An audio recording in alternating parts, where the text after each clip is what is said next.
ब्राह्मणी और तिल के बीज। बहुत समय पहले की बात है।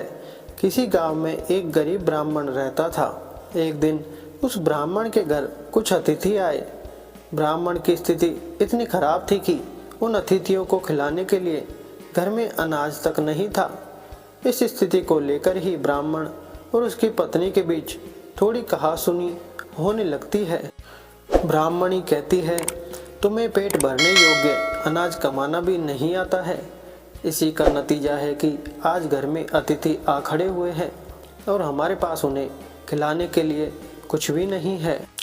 इस पर ब्राह्मण अपनी पत्नी से कहता है, कल कर्क संक्रांति है। मैं कल भिक्षा लेने के लिए दूसरे गांव जाऊंगा। वहां एक ब्राह्मण ने मुझे आमंत्रित किया है। वह सूर्य देव की तृप्ति के लिए कुछ दान देना चाहता है। तब तक जो कुछ भी घर में है उसे आदर सत्कार के साथ अतिथियों के सामने रखो। ब्राह्मण की यह बात सुनकर ब्राह्मणी कहती है, तेरी पत्नी होकर मैंने कभी सुख नहीं भोगा है। न कभी खाने को मेवा मिष्ठान मिला, न ही ढंग के वस्त्र और आभूषण। आज तो कह रहा है कि जो भी घर में पड़ा हो वो अतिथियों के समक्ष रख दो। जब कुछ है ही नहीं तो मैं उनके सामने क्या रख दूं? पड़े हैं तो बस एक मुट्ठी तिल, तो क्या अतिथियों के सामने सूखे तिल रखना अच्छा लगेगा? पत्नी की यह बात सुनकर ब्राह्मण कहता है, ब्राह्मणी, तुम्हें ऐसा बिल्कुल भी नहीं कहना चाहिए। कारण यह है कि इच्छा के अनुसार किसी भी मनुष्य को धन की प्राप्ति नहीं होती है। जरूरी है तो पेट भरना, और पेट भरने योग्य अनाज तो मैं ले ही आता हूँ। अधिक धन की चाहत अच्छी नहीं। ऐसी इच्छा का तुम्हें त्याग कर देना चाहिए। अधिक धन की इच्छा के चक्कर में मनुष्य के माथे पर शिखा बन जाती है। माथे पर शिखा वाली बात सुन ब्राह्मणी बड़े ही आश्चर्य से ब्राह्मण से पूछती है, अधिक धन की इच्छा में माथे पर शिखा हो जाती है? मैं कुछ समझी नहीं। जो भी कहना है खुलकर कहिए। ब्राह्मणी के इस सवाल का जवाब देने के लिए ब्राह्मण अपनी पत्नी को शिकारी और गीदड़ की एक कहानी सुनाता है। ब्राह्मण कथा की शुरुआत करता है। एक दिन एक शिकारी जंगल में शिकार की खोज कर रहा था। जंगल में कुछ दूर आगे बढ़ने के बाद शिकारी को एक काले रंग का पहाड़ जैसा विशाल सूअर दिखाई देता है। सूअर को देखते ही शिकारी अपना धनुष उठा लेता है और कमान खींचते हुए सूअर पर निशाना लगा देता है। कमान से निकला हुआ तीर तीव्र गति से सूअर को घायल कर देता है। घायल होने पर सूअर चिंगारता हुआ शिकारी पर पलटवार कर देता है। सूअर के तीखे दांतों से शिकारी का पेट फट जाता है। इस तरह शिकार और शिकारी दोनों का ही अंत हो जाता है। इसी बीच खाने की तलाश में भगता हुआ एक भूखा गीदड़ वहां से होकर गुजरता है, जहां शिकारी और सूअर का शव पड़ा हुआ था। बिना मेहनत इतना सारा भोजन देख गीदड़ मन ही मन बहुत खुश होता है और मन ही मन सोचता है कि आज तो ईश्वर की बड़ी कृपा हुई, जो इतना अच्छा और अधिक भोजन एक साथ मुझे मिला है।